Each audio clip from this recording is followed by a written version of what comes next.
හැම දිනාටම සුබ දවසක් වේවා. අපි අතරේ කියමනක් තියෙනවා හැමදේම වෙන්නේ හොඳටයි කියලා. ඇත්තටම හැමදේම වෙන්නේ හොඳටද?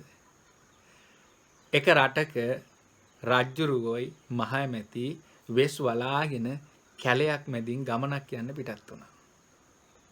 අතරමඟදී රජ්ජුරුවන්ගේ කකුලේ ලොකු උලක් ඇනුණා. ලේ ගලන්න පටන් ගත්තා. ලේ ගොඩාක් ගැලුවා.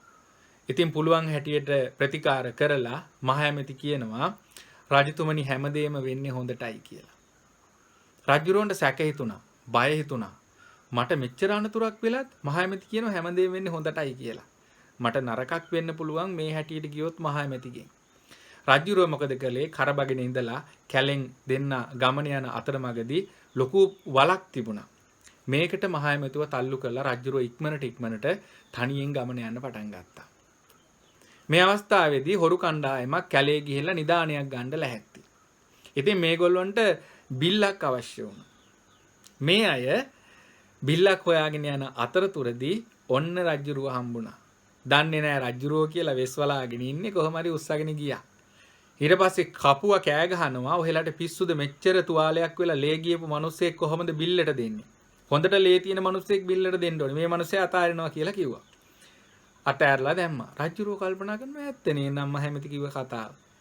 ඉතින් මගේ කකුලේ උලක් ඇනිච්ච එකත් හොඳට හිටියා. රජුරෝ ආපහු මහමැති හොයාගෙන ගියා. අර වල ඇතුළට එළි ඉන්නවා මහමැති උඩට එන්න විදිහක් නැතුව.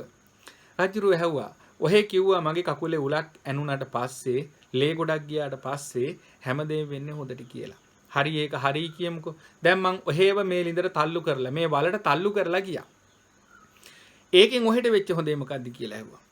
රජතුමනි මං ඔබතුමත් එක්ක ගියා නම් ඔබතුමාගේ ලේ ගිහිල්ලා තියෙන හින්දා ඔබතුමාව බිල්ලට ගන්නේ නැති වෙයි. හැබැයි මගේ ලේ ගිහිල්ලා නැහනේ. මාව තමයි බිල්ලට දෙන්නේ. මම මේ වලට තල්ලු කරපු නිසා මගේ ජීවිතේ බේරුණා කියලා කිව්වා. හැබැයි නේන්නම් කියලා රජුරුව මහමැති උඩට ගත්තා. දෙන්නම හැමදේම වෙන්නේ හොඳටයි කියලා තමන්ගේ ගමන ගියා. මේ වගේ අරුත්බර කතාවකින් නැවතත් හමු වෙමු.